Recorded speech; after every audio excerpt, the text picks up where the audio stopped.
Okay, so now on to our examples. Graphing systems of inequalities. So again, graphing a system, you've seen this example before. You take rather, this one right here, and you graph it. And I'm not going over the graphing part because you should know how to graph these. We did these last time. If you're stuck on that, come see me. But again, remember it's graphing y equals 2x minus 3, right? So we have that negative 3 down, 0, negative 3, and then a slope of 2, so up 2 over 1, up 2 over 1. That's how we get the rest of our dots here. And this one is dashed because there's no equals part. And we shade down because it's less than. That's how y gets smaller. This one, I would have converted it to y. Let's see here, let me grab my pen. I would have gone to y is greater than negative 2x plus 2. Right. And so that means we would have graphed it at 0, 2 up at the intercept up here, right? And then graphed the slope of negative 2, down 2 over 1, down 2 over 1. And then again, it's no underlined parts, so it's going to be dashed. And you shade upward because it's greater than. So there's kind of a brief review of how to graph those. Now, what we're looking for is that overlap. That's why using two colors is kind of fun. Look for that overlap between the two, the green part. And you can check that. Pick some points over there. Pick the point 3, 0. And plug it into both. Does it work? Yes. That means this is probably the right area. As long as you graphed correctly, this is probably the right area to be shaded, and that's where the solution to the system lies. Alrighty, so here we have 2 to graph again for you. And again, this one's already in slope-intercept form. So y is greater than or equal to, so we're going to have a solid line, negative x, so that's negative 1x plus 5. So to graph, we start out up here with a dotted 5. And our slope is 1, negative 1, so down 1 over 1, down 1 over 1, down 1 over 1. And you go ahead and it's going to be a solid line, right? And when you graph it, y is bigger going up. So that's going to be this part right here. The other one I'd want to translate into slope-intercept form before I bother graphing it. So you're going to have y is less than or equal to positive 3x minus 4. And again, going to be a solid line when I graph it. And so we graph first off, it's going to be down here somewhere, right? The 0, negative 4, that intercept piece there. And then your slope is up 1 over 3, right? Up 1 over 3. And again, it's a solid line, and y is less than going down, so you shade this half. So your overlap is, I'm going to switch to, there we go, overlap is this part right here. So it does include these two parts of the line, because they're not dashed, and all this gray. And you can pick a point over here. You could pick the point 4, 3 right here and plug it in. See that it works for both. So there you go, that you got it one. Okay, so I can do the reverse to you, and I will. I'm going to give you a system, and you're going to have to tell me what it is, right? So first off, let's start with this blue line here. We know it's shaded up, right? So when I go to write it, that's going to be y is greater than or equal to something because it's a solid line, and it's shaded upward. So we got to figure out the intercepts. Let's see, down here, 0, negative 1, so it's going to be minus 1. And the slope on this is 1, up 1 over 1. I can count the slope there. So it's going to be y is greater than or equal to x plus minus 1.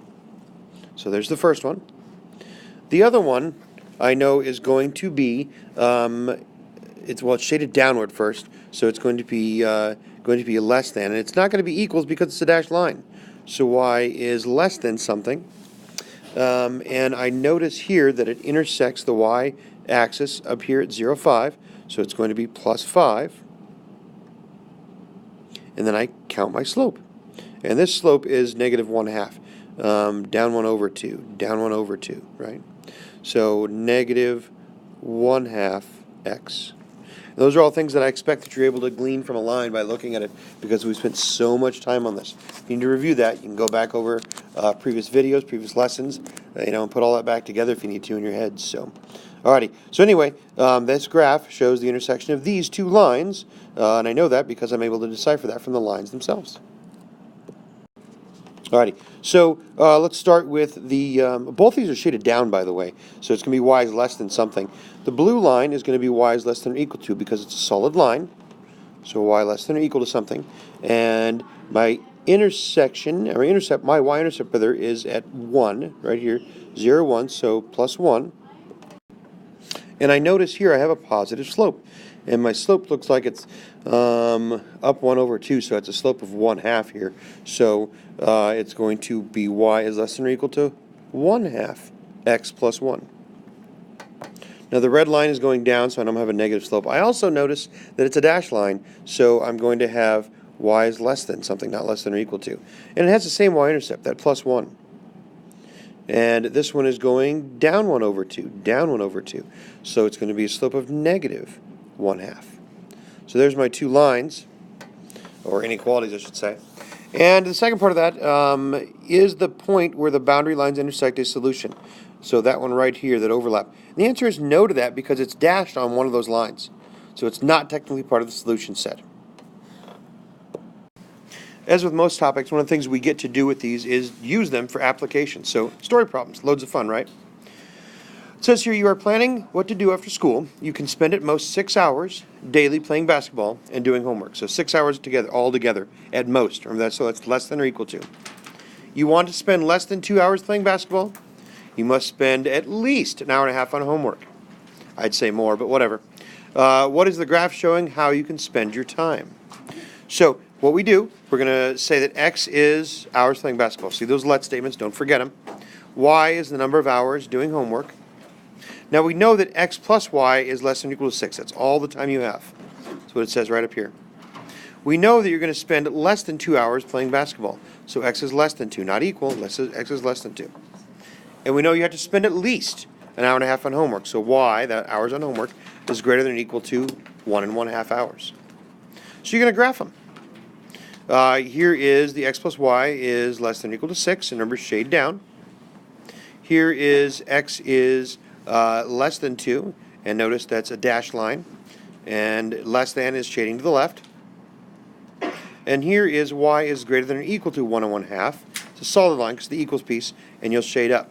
The overlap of all three, I know you're excited because there's 3 of them, right, is this area right here. Now remember, time can't be negative, so nothing else makes sense. This is the only overlap piece that makes sense to all of them. So anything in here, you could spend, let's see, 1 hour with basketball and 4 hours on homework. So anything in combination that fits in there is a valid solution. Okay, so your got it, number 3 here, says you would build a fence for a rectangular dog run. You want the run to be at least 50 feet wide, so that's greater than or equal to 50. You want the run to be at most 50 feet long, so that's less than or equal to 50. You have 126 feet of fencing, so you can't go past that. What is the graph showing the possible dimensions of the dog run? So first we've got to figure out what we're actually talking about. So it's going to be something like this. And we'll call the lengths x, right? There's 2 of those. And the width y, there's 2 of those. And we know from what we said here, by the way, think about perimeter and fencing. So we have a total of 126. That means going all the way around, I can only use a total of 126. So if I add up both my lengths, that's 2x, plus both my widths, that's 2y, that has to be less than or equal to 126. That's all the fencing I have. Then we know that the x, right, the length, I want it to be less than or equal to 50. And again, I know that because it says at most. And I want the width, that's y, to be at least 10 feet. Again, that's what it says here, so greater than or equal to 10. So I graph those 3. So here we have, and you can see the graph here, we have x is less than or equal to 50, and you would shade to the left. And you have y is greater than or equal to 10, so you would shade up. And then we still have to deal with graphing this other one. 2x plus 2y is less than or equal to 126. And I'm assuming we're able to handle that. And that's going to be a shade down. So you're going to end up with this triangle here that is the solution set, or anything on the lines that are part of that. So let me slide that back out for us here so you can, I guess now it's going to become part of it. But again, so how to write and graph each of those.